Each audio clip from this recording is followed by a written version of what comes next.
Hi friends, இஷ்டமா சமைக்கலாம் சேனலுக்கு மீண்டும் உங்களை வரவேற்கிறேன். நேற்று வெயிட் லாஸ் சேலஞ்ச் டே 64. உங்களோட மோட்டிவேஷன்னால தான் நான் இப்போ 64 டேஸ் நான் வெயிட் லாஸ் கண்டினியூ பண்ணிட்டு இருக்கேன். நீங்களுமே என் கூட சேர்ந்து வெயிட் லாஸ்லாம் ஃபாலோ பண்ணுறீங்க. உங்களுக்கு இருக்கிற டவுட்ஸ் எல்லாம் கிளாரிஃபை பண்ணுறீங்க. அதனால எனக்குமே புதுசாக ஏதாவது ட்ரை பண்ணணும், நம்மளோட வெயிட் லாஸ் கம்மி பண்ணணும் அப்படின்னு தான் எனக்குமே தோணிட்டு, நம்மளுமே வெயிட் லாஸ் செஞ்சு காமிக்கணும். நம்மளை பார்த்து இவங்க எல்லாரும் வெயிட் லாஸ் பண்ணுறாங்க, அப்போ நம்மளுக்கும் வெயிட் லாஸ் ஆகுது இந்த மாதிரி டயட்லங்கும்போது உங்களுக்கும் இது ஒரு மோட்டிவேஷனாக இருந்து நீங்களும் வெயிட் லாஸ் பண்ணுவீங்க அப்படின்னு ஒரு விஷயத்தை தான் நான் இங்கே எடுத்திருக்கேன். நேற்று தேர்ஸ்டேங்கிறதுனால நான் விரதம். நான் ஃப்ரூட்ஸ் மட்டும்தான் சாப்பிடுவேன். நைட்டுக்கு மட்டும் ரொம்ப சிம்பிளாக ஏதாவது ஒரு டிஃபன் எடுத்துப்பேன். காலையில் நம்மளோட வெயிட் லாஸ் ட்ரிங்கை தான் நான் ரெடி பண்ணிகிட்டே இருக்கேன். பூசணிக்காய் ஜூஸில் சளி பிடிக்காமல் இருக்கணும் அப்படின்னா கண்டிப்பாக இஞ்சி குருமிளகு சேர்த்திக்கோங்க. நம்மளோட வெயிட் லாஸில் 3 வகையான ட்ரிங்க்ஸ் நம்ம ஃபாலோ பண்ணுறோம். காலையில் பூசணிக்காய் ஜூஸ், சாயந்தரமாக கரிஞ்சீரகம் டீ, நைட்டு கொள்ளுக்கஞ்சி. இது 3 மட்டும் ஸ்கிப் பண்ணாமல் நம்ம ஃபாலோ பண்ணணும். நீங்கள் எல்லாருமே நான் செய்கிற சமையலுமே ஷேர் பண்ண சொல்கிறீங்க. நான் என்ன டிஃபன் செய்கிறேன், லன்ச் செய்கிறேன் அப்படின்ட்டு. அதோட ஃபைல் நேற்று எனக்கு கரெக்ட் ஆயிடுச்சு, அதனால் உங்கள் கூட ஷேர் பண்ண முடியல. காலையிலையுமே பார்த்தீங்கன்னா நான் தர்பூசணியும் ஜீரக தண்ணியும் தான் எடுத்துகிட்டு இருந்தேன். நேற்று நான் தர்பூசணி மட்டும்தான் வாங்கிட்டு வந்திருந்தேன். நான் வேறு ஃப்ரூட்ஸ் எதுவும் வாங்கிட்டு வரல. அதனால் காலைக்கும் மத்தியானத்துக்கும் நான் தர்பூசணியும் ஜீரக தண்ணி, டேட்ஸ் இதை வச்சு நான் சமாளிச்சிட்டேன். 4:30 மணிக்கு கொஞ்சம் சூடாக குடிக்கணும் போல் தோணுச்சு. எனக்கு ஒரே ஆசிலேஷன், காஃபி குடிக்கலாமா கரிஞ்சீரகம் டீ குடிக்கலாமான்னு. அதுக்கப்புறம் காஃபியே எடுத்துக்கலாம் அப்படின்னு சொல்லிட்டு மைண்ட் செட் ஆயிடுச்சு. நேற்று விரதங்கிறனால சரி ஒரு நாள் நம்ம ஸ்கிப் பண்ணிப்போமே அப்படிங்கிற மாதிரி நான் நினச்சிட்டேன். என்னோட வெயிட் பார்த்தோம்னா 89.70.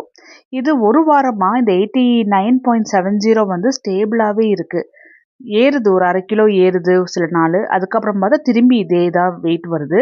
இதுக்கு கீழே கம்மி ஆகவே மாட்டேங்குது.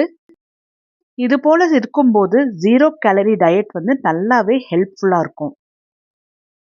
0 கேலரி டயட் இருக்கும்போது நம்மளோட வெயிட் கம்மியே ஆகாமல் இப்படியே ஸ்டேபிளாகவே நிற்குது. அப்படிங்கும்போது 0 கேலரி டயட் நமக்கு வெயிட்டை குறைச்சி கொடுக்கும். நான் வாரம் விரதம் இருக்கிறதுனால இந்த 0 கேலரி டயட்டை நான் எடுத்துக்கிறது இல்லை.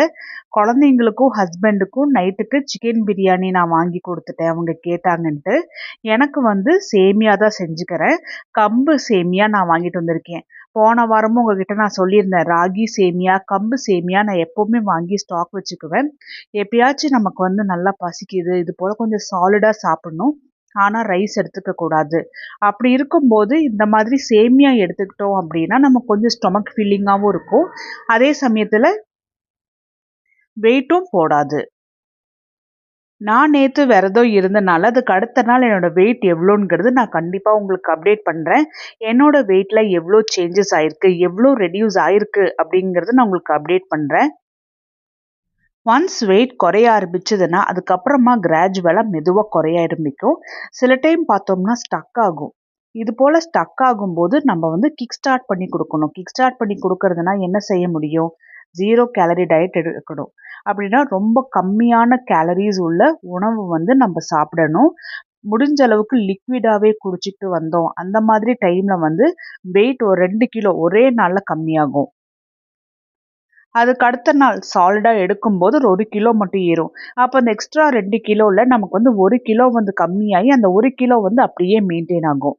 இது கொஞ்சம் கொஞ்சமாக நம்மளோட வெயிட் லாஸை கிக் ஸ்டார்ட் பண்ணுற மாதிரி இருக்கும். கம்மி ஆகுது அப்படிங்கும்போது அப்படியே மெதுமெதுவாக கம்மியாயிட்டே வரும். நான் நேற்று விரதங்கிறனால கொள்ளுக்கஞ்சி எடுத்துக்கல. ஏன்னா காலையிலையும் சரி மத்தியானமும் சரி சாலிடாக எந்த ஃபுட் ஐட்டம்ஸுமே எடுத்துக்காதனால நான் கொள்ளுக்கஞ்சி எடுத்துக்கல. ஆனால் மீதி நாட்களில் கண்டிப்பாக கொள்ளுக்கஞ்சியை மிஸ் பண்ணாமல் எடுத்துக்கணும்.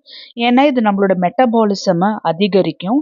நம்ம சாப்பிட்ட உணவை நல்லா ஜீரணப்படுத்தி கொடுத்து காலையில் நல்லா ஃப்ளஷ் அவுட் ஆகும்.